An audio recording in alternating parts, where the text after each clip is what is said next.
Get out of my boardroom. You're senile. My son spat at me in front of the investors. I was 60.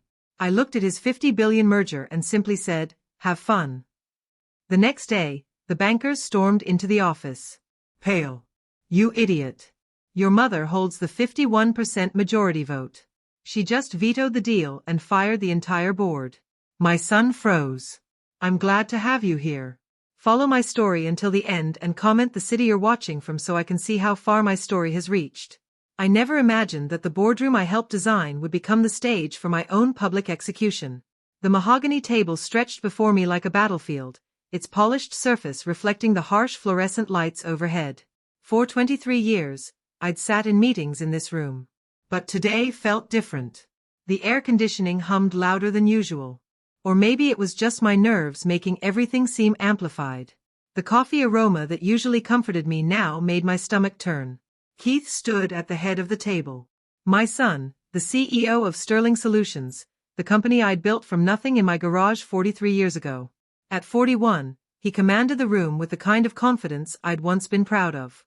His expensive navy suit fit him perfectly, his hair styled with precision, every inch the successful executive. But the way he looked at me today made my chest tighten. Gentlemen, Keith announced to the room full of investors and board members, his voice carrying that authoritative tone I'd taught him to use.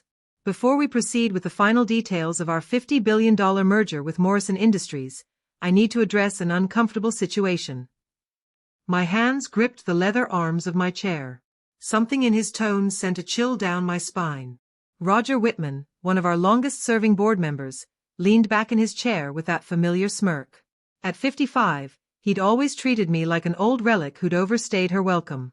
Frank Morrison sat beside him, representing the acquiring company, his pale blue eyes studying me with obvious impatience.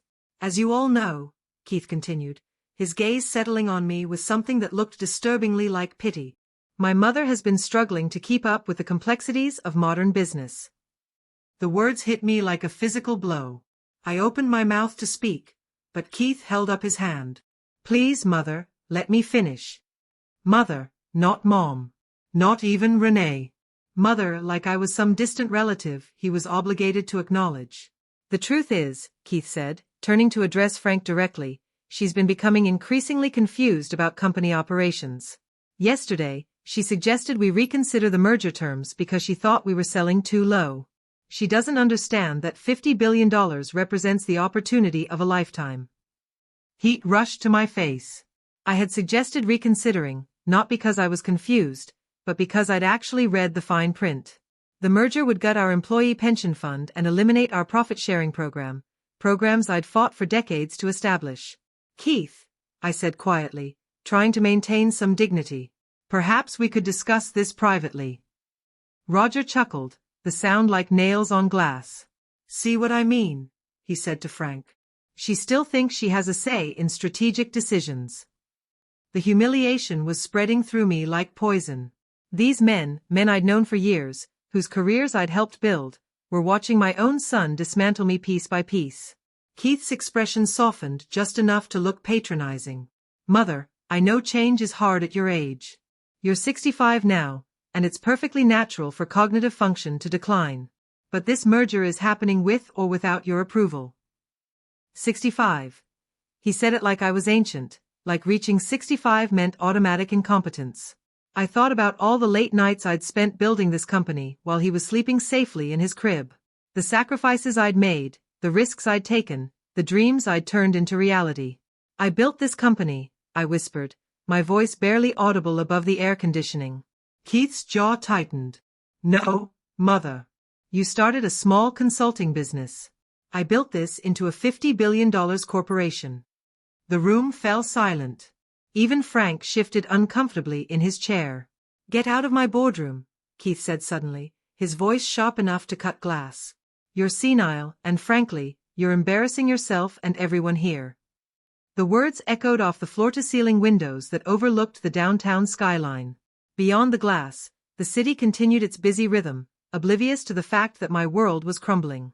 I stood slowly, my legs shaking slightly, not from age or frailty, but from the sheer magnitude of betrayal washing over me. This was my son, the boy I'd rocked to sleep, whose scraped knees I'd bandaged, whose college tuition I'd paid even when money was tight. Keith, I said one more time, hoping to find some trace of the child I'd raised in those cold eyes staring back at me. Security will escort you out if necessary, he replied without emotion. Roger was practically glowing with satisfaction. Frank looked relieved that the old woman problem was being handled efficiently. The other men in the room studied their papers or stared out the windows, pretending not to witness this family destruction. I picked up my purse with hands that weren't quite steady and walked toward the door. Each step felt like I was walking through quicksand. The grandfather clock in the corner, Thomas's clock, the one I'd brought from home when we moved the company to this building, ticked loudly in the silence. As I reached the door, I turned back one last time. Keith had already moved on, spreading papers across the table, explaining merger timelines to Frank as if nothing had happened, as if he hadn't just shattered his mother's heart in front of a room full of strangers. Have fun, I said quietly, my voice carrying just enough to make him look up. For a split second, something flickered across his face. Confusion maybe, or doubt, but it was gone so quickly I might have imagined it. I walked out of the boardroom, down the marble hallway I'd walked thousands of times before, past the reception desk where Janet, my former secretary, looked at me with eyes full of sympathy and questions she couldn't ask. The elevator ride down 32 floors felt endless. I studied my reflection in the polished steel doors. 65 years old, silver hair neat in its usual sheen, wearing the navy blazer Thomas had always said brought out my eyes. I didn't look senile. I looked tired, heartbroken, but not senile. When the elevator doors opened onto the lobby, I stepped out into the autumn afternoon. The October air was crisp against my face, carrying the scent of fallen leaves from the small park across the street.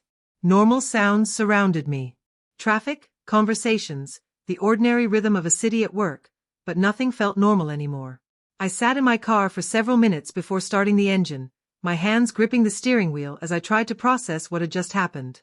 My phone buzzed with a text from Janet. Mrs. Sterling, I'm so sorry. Are you okay? I stared at the message, then turned off the phone without responding. How could I explain that my son had just stripped away everything I'd worked for, everything I was, in front of a room full of people who'd once respected me? The drive home to Maple Grove Lane was a blur of autumn colors and bitter thoughts. Keith thought he'd won. He thought I was a helpless old woman he could dismiss whenever convenient. But as I pulled into my driveway, past the oak trees Thomas and I had planted when Keith was little, I found myself smiling. A small, quiet smile that would have surprised my son if he'd seen it.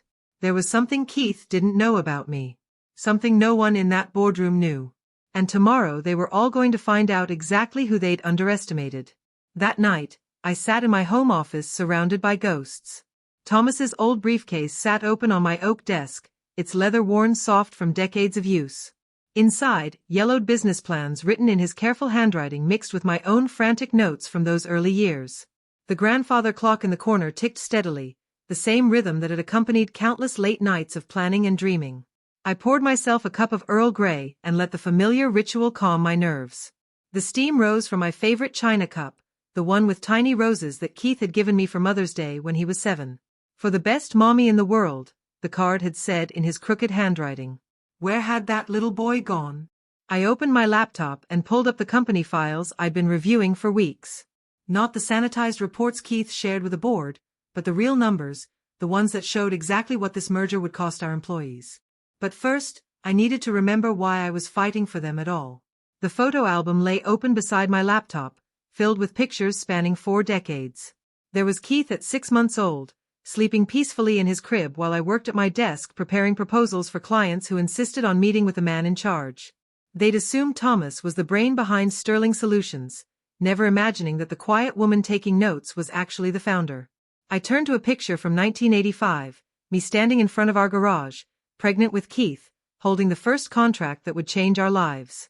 Johnson Manufacturing had needed a supply chain consultant, and somehow they'd been desperate enough to hire the woman who'd answered their ad. $25,000 for 6 months of work. It seemed like all the money in the world. Thomas had been so proud that day. You're going to build something amazing, Renee, he'd said, his arms around my growing belly. This baby's going to grow up knowing his mother can do anything. The irony was almost too bitter to swallow. I flipped through more pages, watching Keith grow from a toddler playing with toy trucks in my office to a teenager rolling his eyes at my business advice. There were gaps in the photos, periods when I'd been too busy traveling, too consumed with keeping the company afloat, too exhausted to document our lives. Those gaps told their own story. The merger documents spread across my desk painted a clearer picture of Keith's priorities. Morrison Industries wanted our client base and our technology patents. They were willing to pay $50 billion for them, but buried in the fine print were clauses that would eliminate our employee profit-sharing program within 6 months. The pension fund would be restructured, corporate speak for raided. These weren't just numbers on a balance sheet. These were Janet's retirement plans, Henry's daughter's college fund, and Maria's dreams of buying her first house. People who'd worked for me for decades, who'd built this company alongside me. Keith knew about these clauses.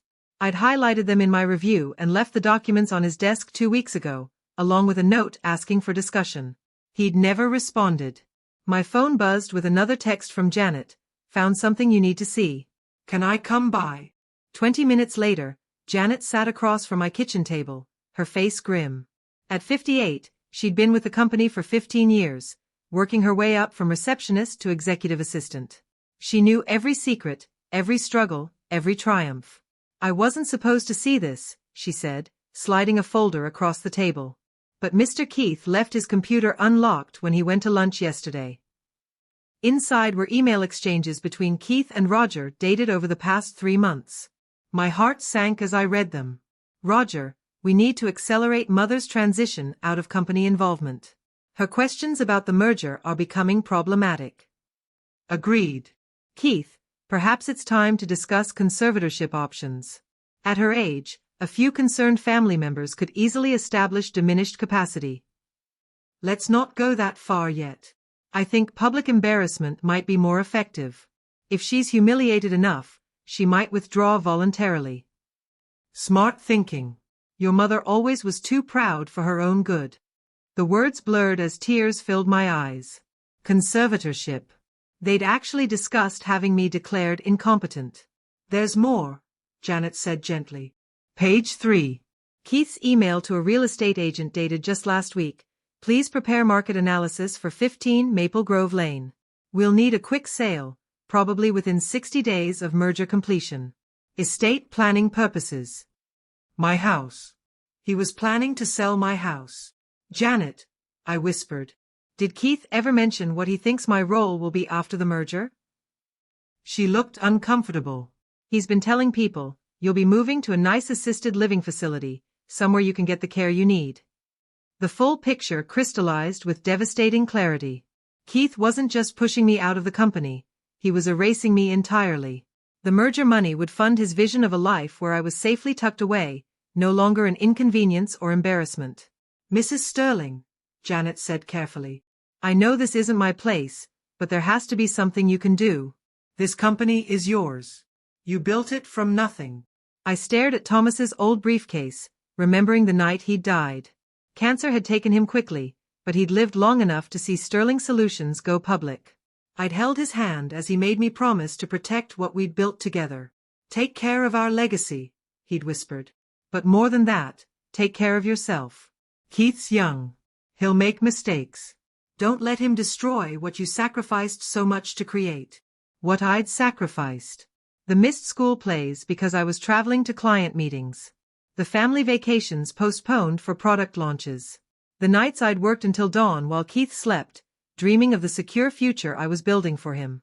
I told myself those sacrifices were worth it, that Keith would understand someday, would appreciate what I'd given up for his security. Instead, he saw my dedication as evidence of my failures as a mother.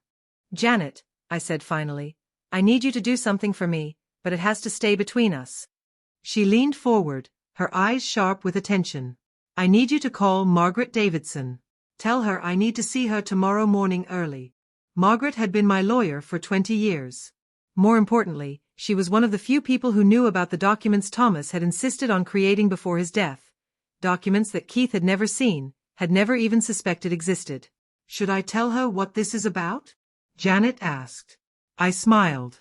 And this time, it wasn't the quiet, mysterious smile from the boardroom.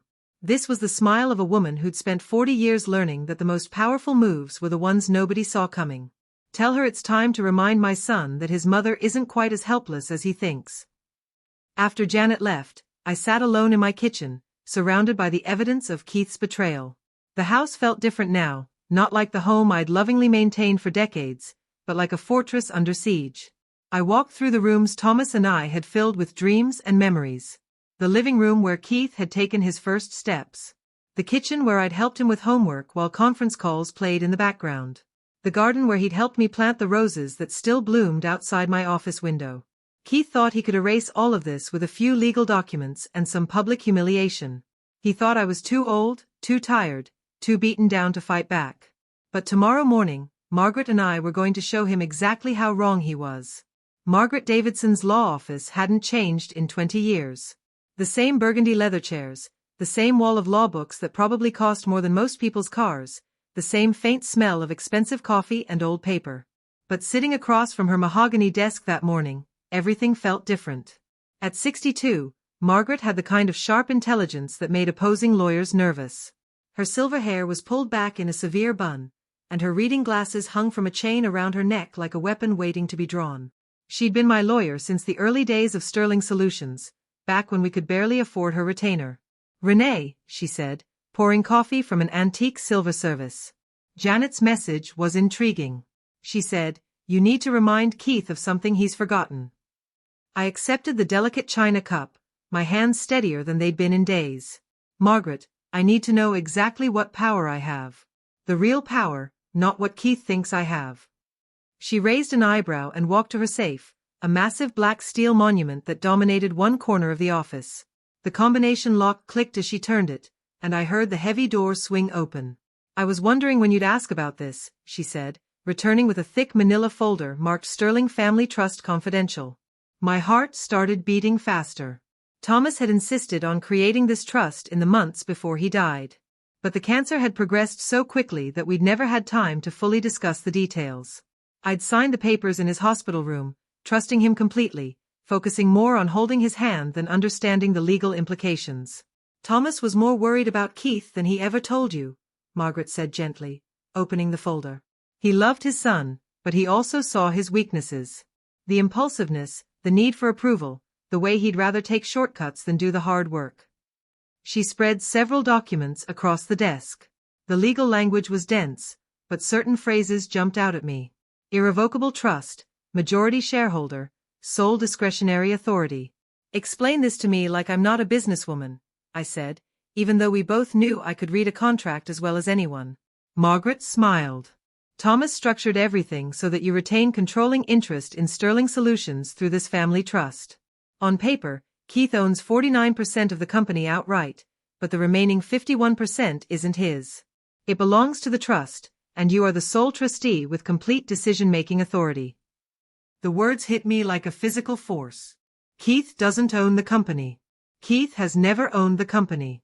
He's been operating as CEO under the assumption that he's the majority shareholder, but legally you've held controlling interest since Thomas died 18 years ago. I stared at the documents, the black ink blurring as my eyes filled with tears. Not tears of sadness this time, but of something I hadn't felt in years. Hope. "Why didn't Thomas tell me the details?" Margaret's expression softened. "He was dying, Renee. He trusted you to figure it out when the time was right. He also hoped that time might never come. That Keith would mature into the kind of leader who deserved to inherit what you'd built." I thought about yesterday's humiliation, about Keith's plan to sell my house, about the email discussing conservatorship. "That time has come. Indeed, it has." Margaret pulled out another document. "There's more. The trust also gives you veto power over any major corporate decisions, mergers, acquisitions, changes to employee benefit structures, executive compensation over $2 million annually. All of it requires your written approval." My hands shook as I reached for the paper. There it was in black and white. The $50 billion Morrison merger required trustee approval. Keith's signature meant nothing without mine. "Margaret, the merger is supposed to be finalized tomorrow. Keith thinks it's a done deal." "Is it?" she asked, her tone carefully neutral. I thought about the employees who would lose their pensions, about Janet, who'd worked 15 years believing her retirement was secure. About Henry and Maria and dozens of others who trusted me to protect what we'd built together. No, I said firmly. It's not. Margaret nodded approvingly. Then we need to move quickly. I'll need to file the appropriate paperwork to make your trustee status official with the SEC and notify Morrison Industries that the merger requires additional approval. That should buy us some time. How long before Keith finds out? Probably this afternoon. The Morrison legal team will contact Sterling's lawyers the moment they receive our filing. A delicious sense of anticipation spread through my chest. Keith had spent yesterday treating me like a doddering old woman who couldn't understand basic business concepts. Today he was going to discover that his mother held all the cards. There's one more thing, Margaret said, pulling out a sealed envelope marked with Thomas's distinctive handwriting.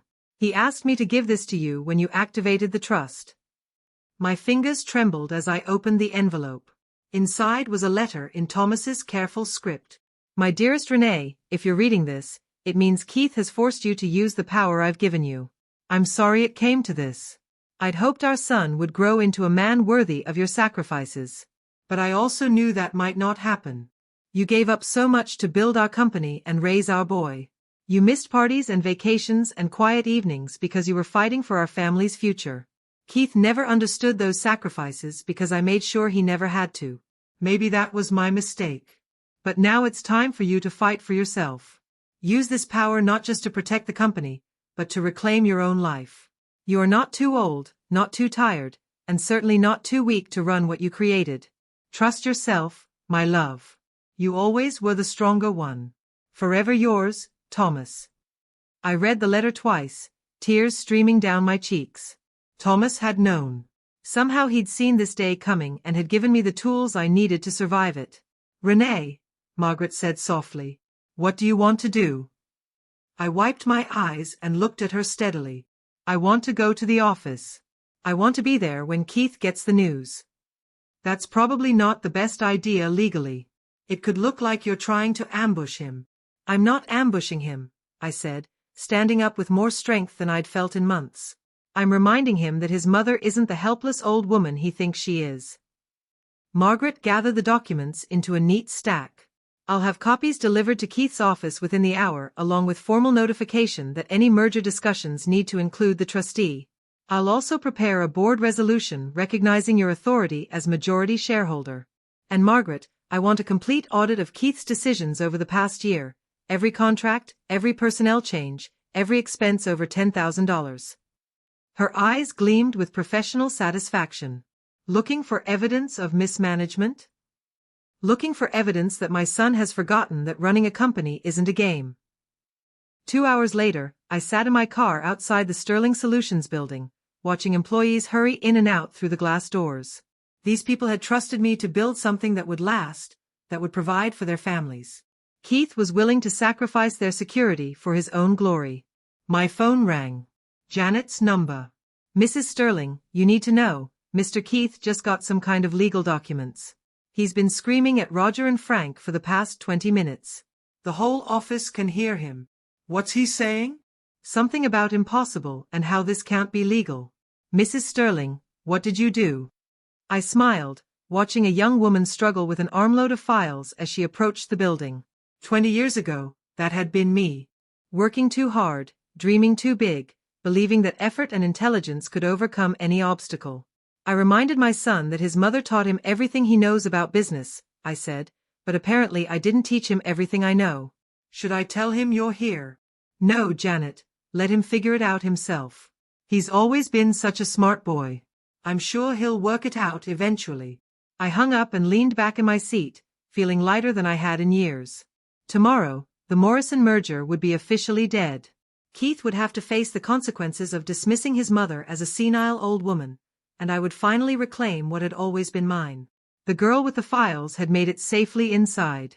Through the glass windows, I could see Keith pacing in his corner office, gesticulating wildly at Roger and Frank. His face was red with anger and confusion. He was about to learn that underestimating your mother is a mistake you only make once. I wasn't planning to go inside, but when I saw Frank Morrison's black sedan screech into the parking lot, I knew I couldn't miss this. Frank climbed out of his car like a man facing execution. His normally perfect hair disheveled, his tie askew. Behind him came two other men in expensive suits. Morrison Industries' legal team, no doubt. Their faces were pale, their movements sharp with barely controlled panic. This was going to be better than I'd imagined. I followed them into the building, keeping my distance. Janet looked up from the reception desk with wide eyes as I approached. "Mrs. Sterling, I don't think you should." "It's fine, Janet," I said quietly. "I have every right to be in my own building." The elevator ride to the 32nd floor felt different today. Instead of the shame and heartbreak that had weighed me down yesterday, I felt something I hadn't experienced in years. Anticipation. The woman reflected in the polished steel doors looked calm, composed, maybe even a little dangerous. The hallway was buzzing with nervous energy. Employees clustered in small groups, whispering urgently. They scattered when they saw me, offering polite nods and confused smiles. Word had clearly gotten out that something major was happening, but no one understood what. I could hear Keith's voice before I reached his office, loud and increasingly frantic. The door was open, and through it, I could see Frank pacing near the windows while Keith sat behind his desk, papers scattered across its surface like the aftermath of an explosion. "This is impossible," Keith was saying, his voice tight with disbelief. "My mother has no legal authority over merger decisions. She's not even on the board of directors anymore." Frank stopped pacing and turned to face him. "Keith, I don't care about your family dynamics. What I care about is that Morrison Industries just received official notification that this merger requires approval from the Sterling Family Trust and that your mother is the sole trustee with veto power. That's ridiculous. I own 60% of this company." Roger, sitting in one of the leather chairs, cleared his throat nervously. "Actually, Keith, according to these documents, you own 49%. The rest belongs to a family trust created by your father before he died." The color drained from Keith's face. "That's not possible. I've seen the corporate filings. I know exactly what I own." One of Morrison's lawyers stepped forward, consulting a tablet. "Mr. Sterling, I'm afraid the filings you've been reviewing show your personal shareholding, not the complete ownership structure. The trust shares were never transferred to your name." Keith stood up abruptly, knocking over his coffee cup. The dark liquid spread across the papers on his desk, staining the merger documents. "Get Margaret Davidson on the phone right now." "I already spoke with Ms. Davidson," Frank said coldly. "She confirmed that Mrs. Renee Sterling has complete discretionary authority over all trust assets and decisions. The merger cannot proceed without her written approval." "Then get my mother on the phone." "Keith," Roger said carefully, "after yesterday's board meeting, I'm not sure she's inclined to take your calls." That's when Keith noticed me standing in the doorway. His face went through several expressions: surprise, confusion, and finally something that might have been fear. "Mother," he said, his voice carefully controlled. "I was just going to call you. There seems to be some confusion about our corporate structure." I stepped into the office, moving slowly, savoring the moment. Frank and his lawyers watched me like I was a dangerous animal that might attack at any moment. Roger shifted uncomfortably in his chair, probably remembering yesterday's smug confidence. "No confusion, Keith," I said pleasantly. "Just information you never bothered to learn." "Mother, we need to discuss this privately." "Oh, I think we're past private discussions," I replied, settling into the chair facing his desk. "After all, you had no problem discussing my alleged incompetence in front of these gentlemen yesterday." Frank stepped forward, his expression desperate. "Mrs. Sterling, I'm sure we can resolve this misunderstanding. Perhaps we could discuss revised terms for the merger." "There won't be a merger," I said simply. The room fell silent except for the hum of the air conditioning. Keith's mouth opened and closed like a fish gasping for air. "You can't do this," he finally managed. "This deal is worth $50 billion. It's the opportunity of a lifetime." "For whom?" I asked.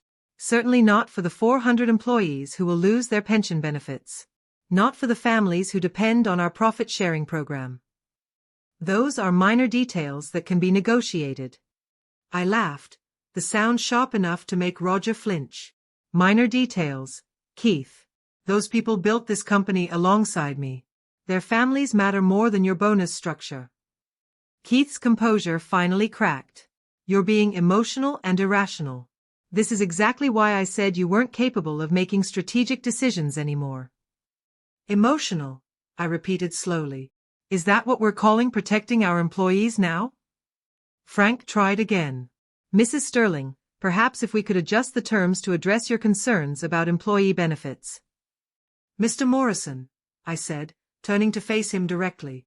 Your company's track record speaks for itself. 3 acquisitions in the past 5 years, and in every case, employee benefits were eliminated within 18 months. Why would this be different? His face flushed red. Those were necessary restructuring decisions. And this is a necessary decision, too. The answer is no. Keith slammed his hand on the desk, sending papers flying. You can't destroy everything I've worked for because you're angry about one board meeting. One board meeting? I stood up, feeling my own anger rise. Keith, yesterday you called me senile in front of a room full of people. You told me to get out of my own boardroom. You treated me like a doddering old woman who couldn't understand basic business concepts. I was trying to protect you from what?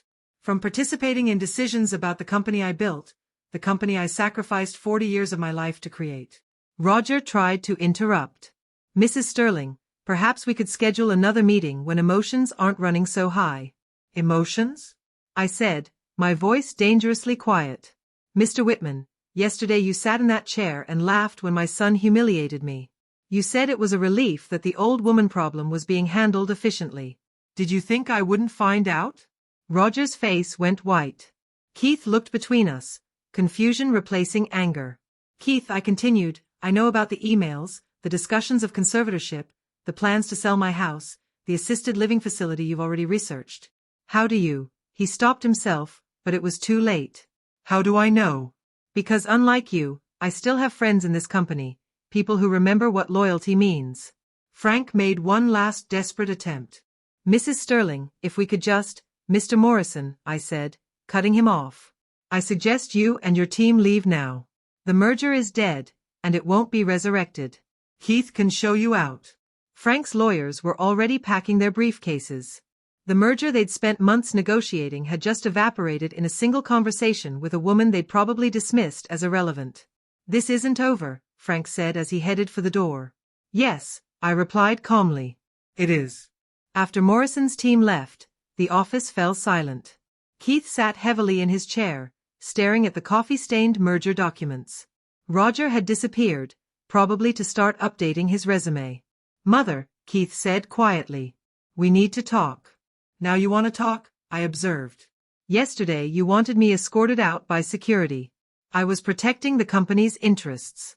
No, Keith. You were protecting your own interests. There's a difference. I moved toward the door, then paused. Oh, and Keith, tomorrow morning, the board will be meeting to discuss some changes to company leadership. I suggest you prepare accordingly. His head snapped up. What kind of changes?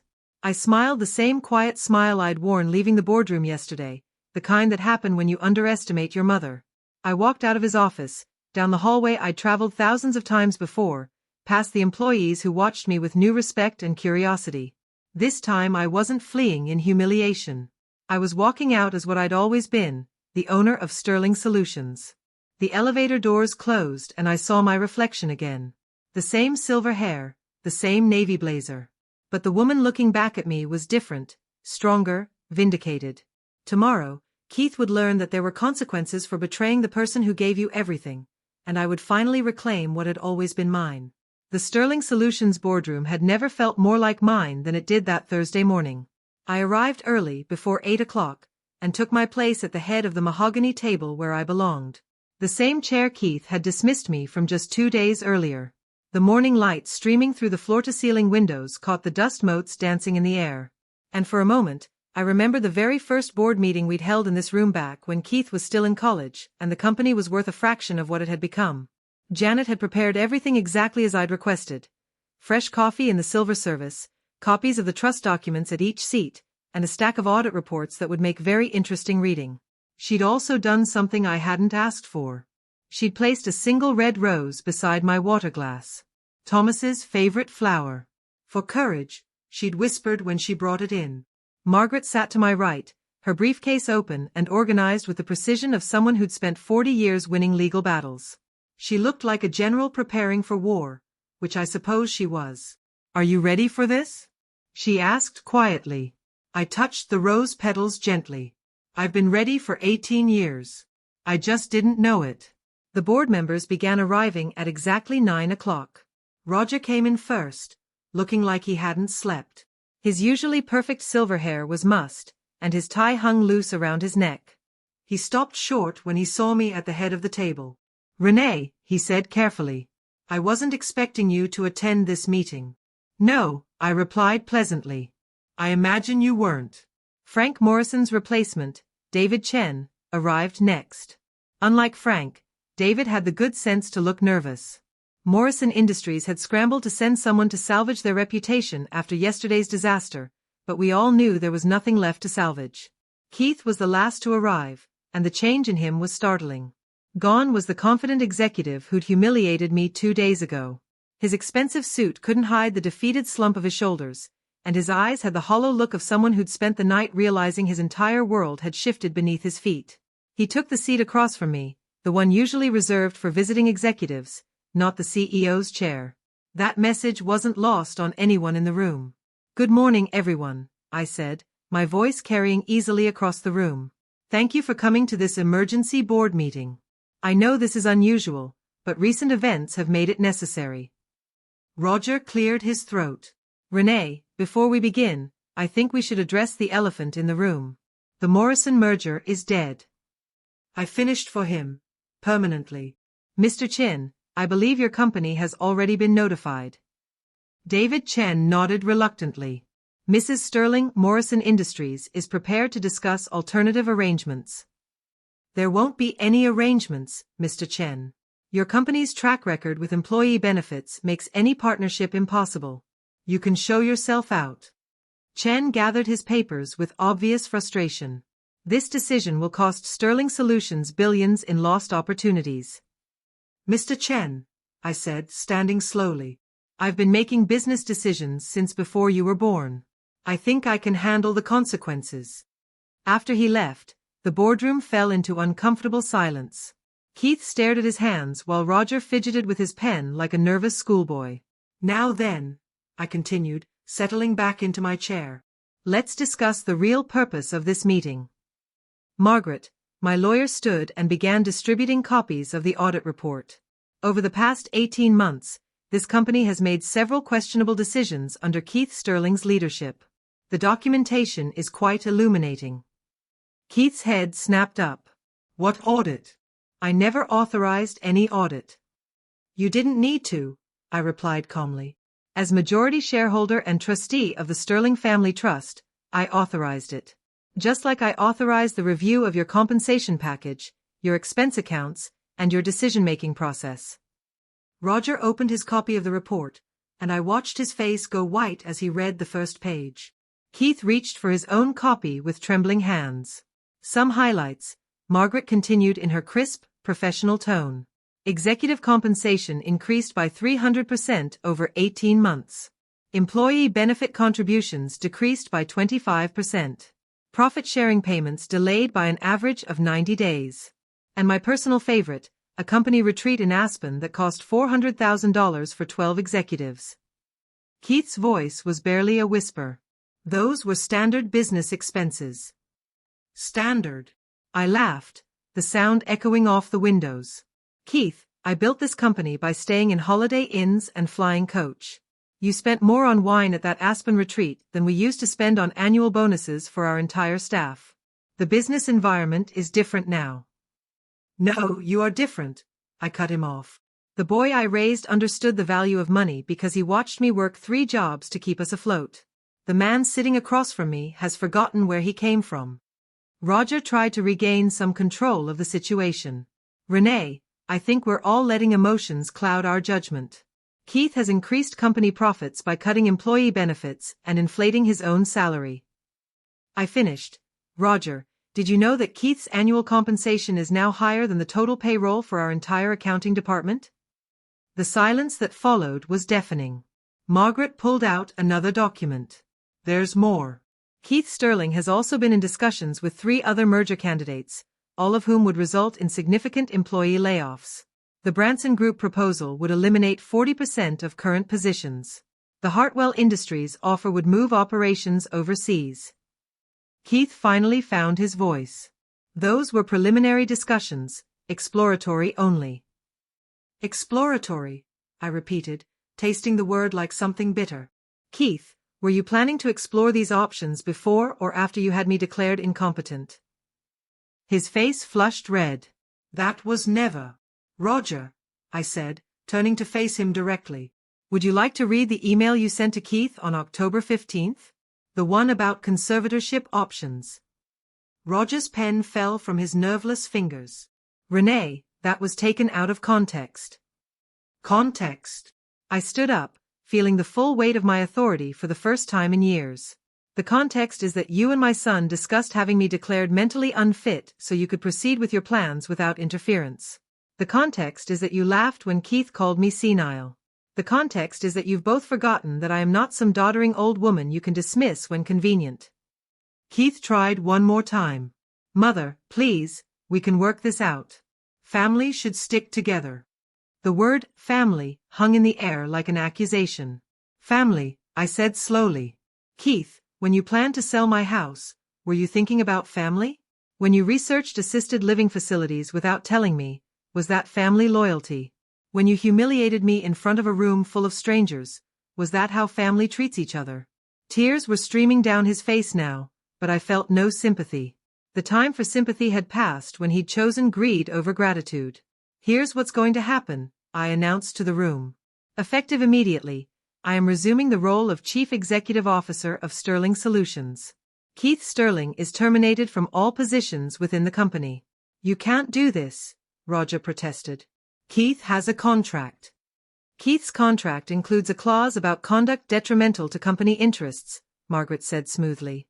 Attempting to have the majority shareholder declared incompetent certainly qualifies. I turned to Roger. Mr. Whitman, your services are also no longer required. Your replacement will be announced within the week. Roger sputtered with outrage. This is insane. You can't run this company at your age. You don't understand modern business practices. Roger, I said, my voice deadly quiet. I understand business practices just fine. What I don't understand is how you forgot that I've been successfully running companies since before you graduated law school. Keith suddenly stood up, knocking over his chair. This is my life's work. You can't just take it away. Your life's work. The words came out harder than I'd intended. Keith, I gave birth to you in the same year I incorporated this company. I nursed you while reviewing contracts. I taught you to walk in the hallway outside my first real office. This company isn't your life's work. It's mine. You've just been borrowing it. He stared at me like I was a stranger, which perhaps I was. For too long, I'd been the accommodating mother, the retired founder who stayed out of the way. He'd never met the woman who'd fought tooth and nail to build something from nothing. Security will escort you both out, I continued. Your personal items will be boxed and delivered. Your company credit cards are cancelled as of this moment. Your access codes have been changed. Margaret handed Keith a thick envelope. Severance package, standard terms, nothing vindictive. Mrs. Sterling is being more generous than the circumstances warrant. Keith took the envelope with shaking hands.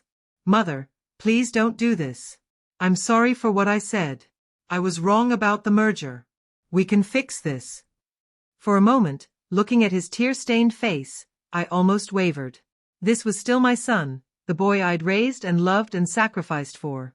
But then I remembered the emails about conservatorship, the plans to sell my house, the complete lack of respect he'd shown, not just for me, but for every employee whose life he'd been willing to disrupt for his own benefit.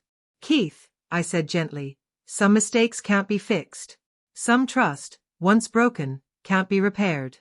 You made your choices, and now you have to live with them. Security arrived at Margaret's signal. 2 professional men in dark suits who treated the situation with appropriate discretion. Keith walked out under his own power, his shoulders shaking with either rage or grief. Roger followed, still sputtering about lawsuits and wrongful termination. When the boardroom was finally empty, Except for Margaret and me, I sank back into my chair, suddenly exhausted. How do you feel? Margaret asked. I looked around the room where I'd been humiliated, where I'd been dismissed as irrelevant. The same room where I'd just reclaimed everything that had always been mine, like I can finally breathe again. 6 months later, I stood in the same boardroom where my son had once called me senile. But everything had changed. The morning sun streamed through windows that had been professionally cleaned for the first time in years, casting warm light across the mahogany table where 8 new board members sat reviewing quarterly reports. Real reports this time, not the sanitized versions Keith used to present. Numbers that showed a company not just surviving, but thriving. Employee satisfaction is up 37% since January, Janet reported from her new position as Director of Human Resources.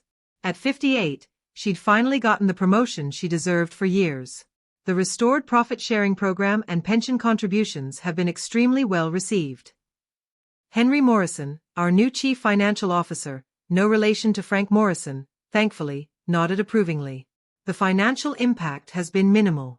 Employee productivity has increased enough to offset the additional benefit costs. I smiled, remembering how Keith had insisted these programs were unnecessary luxuries. Funny how treating people well actually improved business performance. Who could have predicted that? What about the Hartwell partnership? Asked Sarah Chen, our youngest board member at 34. I'd promoted her from senior analyst after discovering that Keith had been ignoring her innovative market research for months. Moving forward as planned, I replied. But unlike Keith's approach, we're maintaining full employment. No layoffs, no benefit cuts. Hartwell was initially resistant, but when I explained that our employees are our greatest asset, they understood. The irony wasn't lost on me. Keith had been so focused on finding buyers for the company that he'd never considered selective partnerships that would strengthen rather than dismantle what we'd built. After the meeting, I retreated to my office, Keith's old corner office. Actually, I'd moved back into the space I'd occupied for 20 years before stepping aside for my son.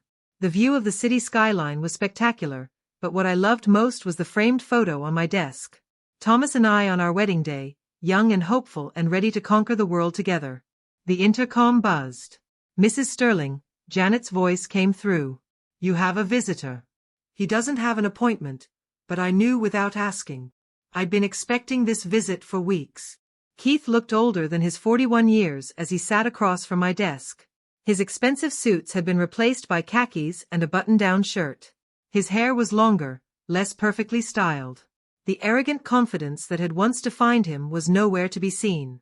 "Hello, Mother," he said quietly. "Keith," I kept my voice neutral, professional.